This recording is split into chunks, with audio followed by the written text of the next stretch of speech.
In order for you to have, build on, and maintain a website, you're going to need at least a domain name, a web hosting account, and some means of transferring files back and forth between your computer and your website. Now, once you have purchased your domain name and have a web hosting account, you need to assign your domain to that hosting account. That's what we're going to be doing in this video, connecting your domain to your hosting service. Now, when you purchase your web hosting service, you're sent some important information about your hosting account.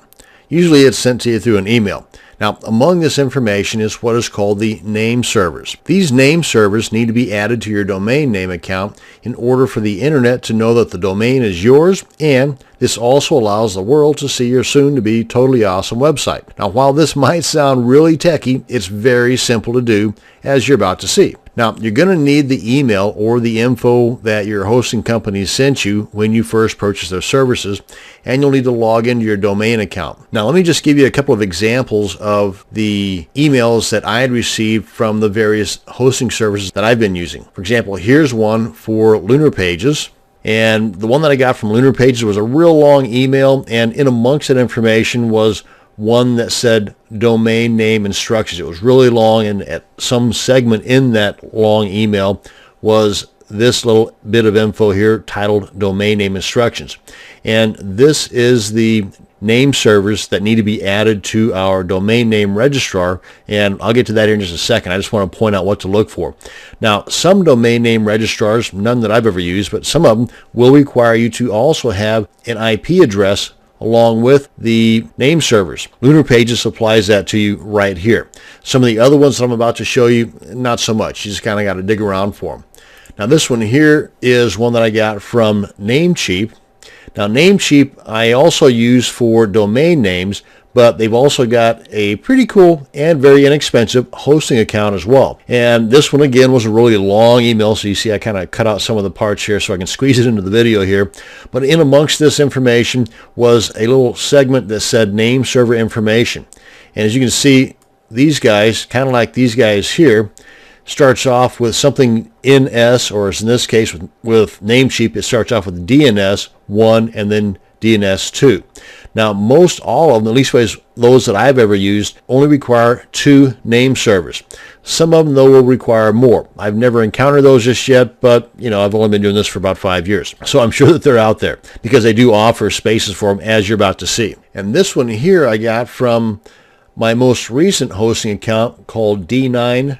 And they're an awesome group, by the way, but I don't want to get into a sales pitchy thing about this. But anyway, again, a real long email, and one of the segments in here, segment 3, gives me the primary name server and the secondary name server. And they also give you the IP addresses here, just like they had noted on the one from Lunar Pages here. But like with Lunar Pages, this one starts off with NS and then 25, NS 26, and so on. But again, I only need these 2 for the domain registrars that I've used. And last but not least, the one that I've got from HostGator, which again is kind of a long email, but not as long as these other ones were. But in amongst some of this information here, they give me the name servers. As you can see here, it starts off with NS like these other ones did, 253, and then the next one, or the secondary name server, is NS 254. So these are the emails that I received over time. So if your hosting account is with one of these companies, then this gives you a better idea as to what to hunt down in the emails. Now, of course, if you don't have these or have no idea where they're at, no big deal. You just need to contact the hosting company that you're using and have them send them to you. And if you've got a pretty decent support system with that hosting company, you might even try calling them up. That might save you some time. Or just send them an email and call them, however you want to do it, but just get it. And once you get it, make sure that you save it in a place that you're going to know where it's at. A little organizational tip there for you. So let's head on over to, let's say, Namecheap, and let me demonstrate where we're going to be changing out our name servers. And once we log in, we're going to come to this page here. Then we come on up here to Domains, go over to My Account, Manage Domains. Let's pick this domain here.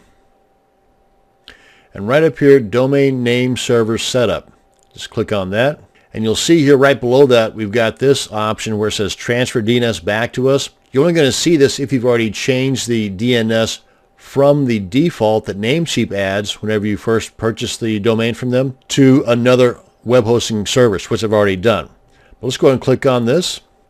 As you can see, I've already moved this particular domain over to the D9 hosting service.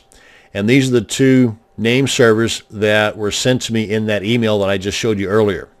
So depending upon your hosting account and the information they gave you in that email, you'd want to just enter those here, the primary or the first one or the lower number in that sequence. If they give you one that has different numbers, like if it's NS1 or NS2, NS1 goes here, NS2 goes here. Whereas in this case, 25, then 26. Then click on Save Changes, and you're done. That's simple. Let's check out NameSilo. It's another domain name registrar that I use. Then once I log in at NameSilo, I end up at a page like this. Come on over to Domain Manager. And you can see right here where I've got a list of all the domains. One of the categories right here is the name servers that are assigned to this particular domain already. So let's go ahead and check that box, at which point these guys up here are highlighted. I come on up here and click on Change Name Servers. Again, pretty simple so far. And then right here is where we enter the primary name server and the secondary name server that, again, was sent to you in their email. And with NameSilo, they also give me an option to add an additional layer of security called Domain Defender. So before any changes take part here, I can have things set up to where there's a question that I've established along with the appropriate answer. And then once that's entered properly, then click on Submit right here, and then the changes will take effect. And there you go. See how easy that was? And completely painless. Now it's just a matter of time.